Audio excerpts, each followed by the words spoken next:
एक कहानी याद आती है महाराज। एक व्यक्ति था, उसकी धर्मपत्नी स्वर्गवासी हो गई थी, अकेला था, एक बच्चा था उसके घर में, उसके पास बड़ा हो गया तो बच्चे का विवाह कर दिया उन्होंने। और जब बच्चे का विवाह कर दिया तो पत्नी आ गई, घर में कामकाज करने वाली आ गई।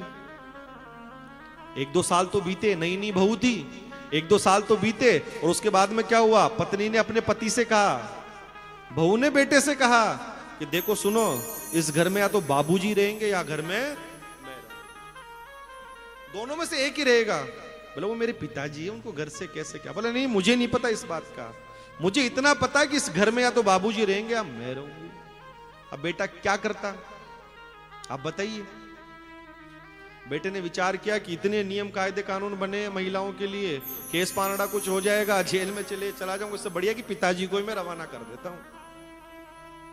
दफ्तर से बेटा घर पे आया, घर पर आकर बेटे ने पिताजी से कहा कि पिताजी एक काम करो, आप जल्दी से भोजन कर लो।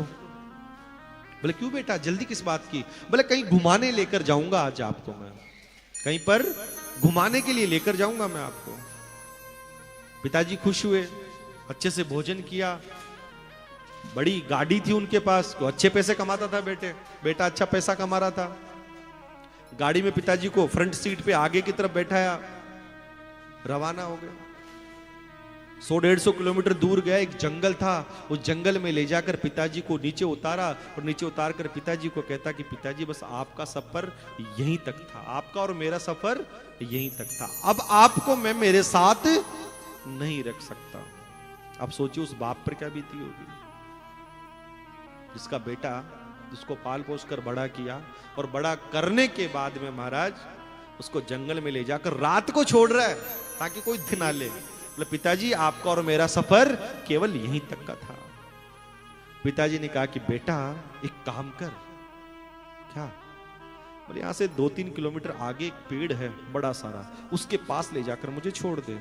बेटे ने कहा हाँ हाँ ठीक है पिताजी, छोड़ देता हूं, कोई दिक्कत नहीं है मुझे, चलो।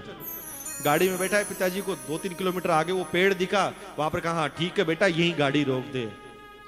पिताजी उतर गए गाड़ी से, बेटा ने हाथ जोड़ा पिताजी को और एक प्रश्न पूछ लिया कि पिताजी आप इतनी दूर 2-3 किलोमीटर आगे क्यों आए, ये बात समझा दो मुझे केवल। तो बाप ने क्या बोला बेटे से, कल बेटा ये तू नहीं छोड़ने आ रहा मेरे, ये मेरे कर्मों का फल है, मैंने भी मेरे बाप को यहीं लाकर छोड़ा था और आज तूने भी मुझे यहीं लाकर छोड़ा है, और ध्यान रखना तेरी भी औलाद तुझे यहीं लाकर छोड़ेगी। ये कर्म का बंधन है महाराज, नहीं टूटेगा कभी भी जिंदगी में, ध्यान रखना। आपने जैसा बीज बो दिया आपको वैसा ही मिलेगा। आपने अपने माँ बाप की सेवा की है तो ध्यान रखना आपकी औलाद भी आपकी सेवा करेगी। अगर आपने माँ बाप की सेवा नहीं की, बड़े बुजुर्गों की सेवा नहीं की, तो आप इस बात को भूल जाना कि आपकी औलाद आपको सेवा कर पाएगी। आपके कोई प्रारब्ध में लिखा हो कि आपने अपने माँ बाप की सेवा नहीं की, लेकिन आपका प्रारब्ध इतना अच्छा था, उसमें आपने भजन किया हो, अच्छे पुण्य किए हो, उसकी बदौलत आपको अच्छी संतान मिल जाए तो मिल जाए महाराज, वरना असंभव है। इसलिए तो कहता हूं कि बच्चों को क्या देना, संस्कार जरूर देना। और संस्कार कैसे मिलेंगे? आप हम घर से निकल रहे हैं, पिताजी को नमस्कार करके निकल रहे हैं, अब छोटा बच्चा वो देख रहा है कि हाँ घर से निकलते तो ऐसे निकला जाता है। संस्कार आएंगे ना, कैसे आएंगे? और ऐसे तो आएंगे। बच्चे ने कुछ गलती की, टोक दिया, नहीं बेटा ये काम मत करना, आगे से देख पिटाई हो जाएगी तेरी, ध्यान रखना। बच्चे के मन में डर, हाँ ये गलत है, इसको नहीं करना, और आप प्रोत्साहित करोगे उसको, हाँ बेटा ठीक है कोई बात नहीं, चलता है, वो चलता चलता आपके लिए मुसीबत बन जाएगा महाराज। क्योंकि कर्म का बंधन है, कर्म का बंधन कर्म से ही कटता है। आपने सेवा की तो आपकी सेवा होगी, आपने अगर दुत्कार दिया तो आपको भी आपकी औलाद दुत्कार देगी महाराज। इस बात का विशेष ध्यान रखना। बोलो श्रीमद् भागवत महापुराण की।